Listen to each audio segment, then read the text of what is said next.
Can your relative sponsor you for Canada? I was observing a chat in a local group where one person said that her uncle is sponsoring her for Canada, and looking at this, another person showed their disappointment in their uncle as their uncle had told them that they cannot sponsor them as per the Canadian law. So who is right? Can relatives like uncles, aunts, nephews, nieces, and siblings really sponsor you for Canadian immigration? If so, which relatives can do it and what are the requirements? We'll answer these questions in today's video. If this is your first time here, my name is Rashid Ali. I'm a licensed Canadian immigration consultant or an RCIC from Milton, Canada, and in this channel I share videos on Canadian immigration, visas and citizenship. This is generic information and should not be considered legal advice because the circumstances of each applicant are very different. For advice that is specific to you, feel free to schedule a consultation with me. I will leave a link in the description. First of all, let's clarify what sponsorship means in this context. When I say sponsorship, I mean the person is willing to sponsor you for permanent residence. When someone agrees to write an invitation letter for you so you can apply for a visit visa, that is not sponsorship. Sponsorship is strictly for family members and is for PR. So there are three types of family members that Canadian citizens or PRs can sponsor. The first one is spouses, common law partners, and dependent children. Second is parents and grandparents. And the third is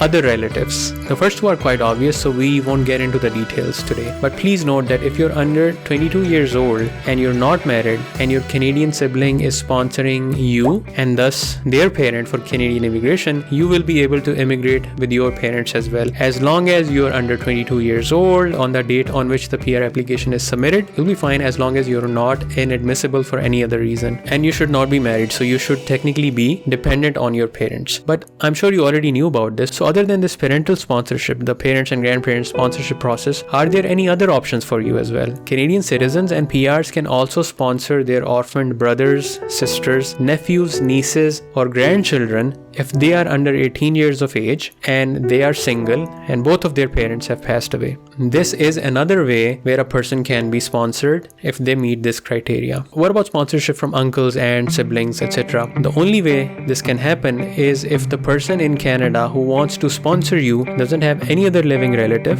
who is a Canadian citizen or a PR, like their spouse or common law partner, child, parent, grandparent, or orphan relatives I spoke about earlier. So they are lonely and they don't have any of these relatives who are already a Canadian or a PR. The second condition is that they don't have any other relative they can sponsor instead of you. For example, they don't have a spouse outside of Canada or a common law partner, child, parent, grandparent, orphan siblings, orphan nephew or niece, orphan grandchild. If that is the case, only then can they sponsor you. So going back to the example from the start of the video, the only way the Canadian uncle could have sponsored the person for Canadian immigration is if that uncle was single or widower, he didn't have any children, parent or grandparents. That is the only way in which he could have sponsored a relative. And when this condition is true, that person in Canada can sponsor any relative. They are related by blood or by adoption. Another common example of this is where, God forbid, your parents and grandparents have passed away and your brother or sister is a Canadian citizen or a PR and they are single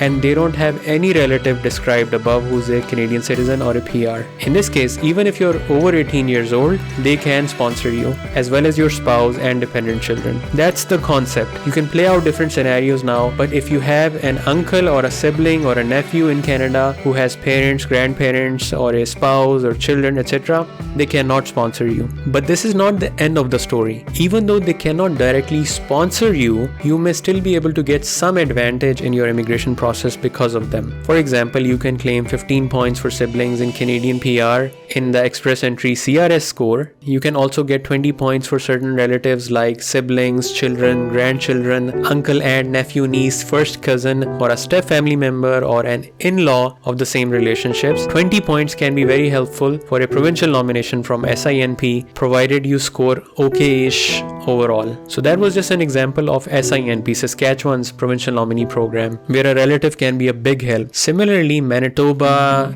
Alberta, New Brunswick, Newfoundland and Labrador also offer points for certain relatives. In fact, in Manitoba, you can even claim points for friends or distant relatives. But in all of these programs, you need to meet other criteria as a skilled worker. Since these programs are not family sponsorships, rather they favor certain skilled applicants who have family in these provinces. To quote Manitoba, they've mentioned on their website that MPNP is not a sponsorship program because the MPNP, Manitoba Provincial Nominee Program, is an economic immigration program. All the applicants must be employable and adaptable skilled workers with job-ready English, sufficient settlement funds, and genuine intention and ability to economically establish in Manitoba as permanent residents. So that's how this whole process works. No one can send you a visa, because this is also one of the terms I sometimes hear, that my uncle will send me a visa, or I'm asking my uncle to just call me. That's not how it works. I hope after this video it's more clear for you. If you have a relative in Canada and you think you meet any of the above circumstances but are not sure, feel free to schedule a consultation to discuss your case further. I will leave a link in the description. Also, if you're someone who's looking to immigrate to Canada or visiting or studying here, or you're already here and now you're looking to invite your family, we'll be launching a community later this year where you can connect with other like-minded folks such as yourself, share your experiences, ask your questions. It will be a very special community where people can only join through an invitation and through an application process. If you're interested, I'll leave a link in the description to apply. That's it for today. Take care.